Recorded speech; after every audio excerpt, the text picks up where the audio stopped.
మధు డబ్బు కోసం కంపెనీ గురించి యష్ని అడుగుతుంది. అడగగానే ఇక యష్ ఇప్పుడు డబ్బులు కష్టం వదిన, ఇక నా ప్రాజెక్టులో అంత మనీ పెట్టాను, ఇక ప్రాజెక్ట్ కంప్లీట్ కాగానే మనీ వస్తుంది, అప్పుడు నేను ఇతనికి ప్రిఫరెన్స్ ఇస్తాను అని చెప్పేసి యష్ అనగానే ఇక మధు ఇలా జరిగిందేంటి, ఇప్పుడు ఏం చేయాలి అనుకుంటూ ఉంటుంది మధు. ఇక ఎలాగైనా ఇప్పుడు కొద్ది డబ్బైనా లాగి ఈ కంపెనీ స్టార్ట్ చేయాలి, ఇక అప్పుడు క్లయింట్స్ ఆటోమేటిక్గా నమ్ముతారు అనుకుంటుంది మధు.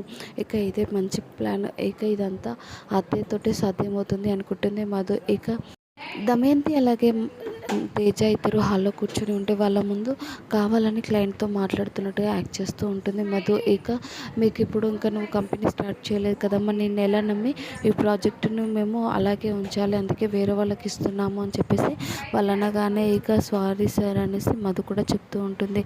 ఇక ఏమైందమ్మా అనేసి మధుని దమయంతి అడిగితే ఇక కంపెనీ ఇంకా స్టార్ట్ చేయలేదని ప్రాజెక్ట్స్ వేరే వాళ్ళకి ఇస్తున్నారు అత్తయ్య అనేసి అనగానే అవునా అనేసి దమయంతి అంటూ ఉంటుంది. ఇక మనీ కొంచెమైనా అడ్జస్ట్ చేస్తే బెటర్ అత్తయ్య అనేసి మధు అనగానే ఇక మనం యష్ని అడుగుదామని దమయంతి అలాగే మధు ఇద్దరు కలిసి ఆఫీస్కి బయలుదేరుతారు. ఇక యష్ సింధు కోసం తీసుకొచ్చిన శారీ సింధుకి ఇవ్వగానే ఇక సింధు చాలా సంతోషపడిపోతుంది. ఇక ఇప్పుడు ఇదంతా ఎందుకు యష్ అంటే, ఇక నువ్వు మాతో పాటు మన నలుగురం షాపింగ్ చేస్తాం కదా, ఇక నీ చీర సంధ్య తీసేసుకుంది కదా, ఆ శారీ కోసం ఎంతో ట్రై చేశాను, అందుకే ఈ చీర తీసుకొచ్చాను అని యష్ ఇవ్వగానే ఇక చాలా సంతోషపడిపోతుంది సింధు.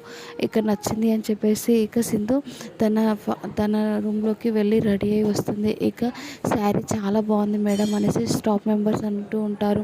ఇక ఏంటి మేడం ఈరోజు స్పెషల్, మీరు ఇంత బాగా రెడీ అయ్యారు, కొత్త శారీ కూడా కట్టారు అనేసి వాళ్ళు అడగగానే ఇక యష్ కూడా అప్పుడే వచ్చి సింధుని చూసి షాక్ అవుతాడు. ఇక సింధు వాళ్ళ మ్యారేజ్ డే అని తెలిసి వసుంధర కూడా చాలా సంతోషిస్తుంది. ఇక వాళ్ళిద్దరి మ్యారేజ్ డేని మన ఆఫీస్లో చాలా గ్రాండ్గా సెలబ్రేట్ చేయాలి అంటుంది. ఇక బాగా సెలబ్రేట్ చేస్తూ ఉంటారు. ఇక అదే ఆఫీస్కి దమయంతి మధు కూడా వస్తారు. ఇక యష్ అలాగే సింధు ఇద్దరు కలిసి కేక్ కట్ చేస్తూ ఉంటారు. ఇక అదంతా చూసి దమయంతి షాక్ అవుతుంది. ఇక దమయంతి చూసి యష్ కూడా షాక్ అవుతాడు.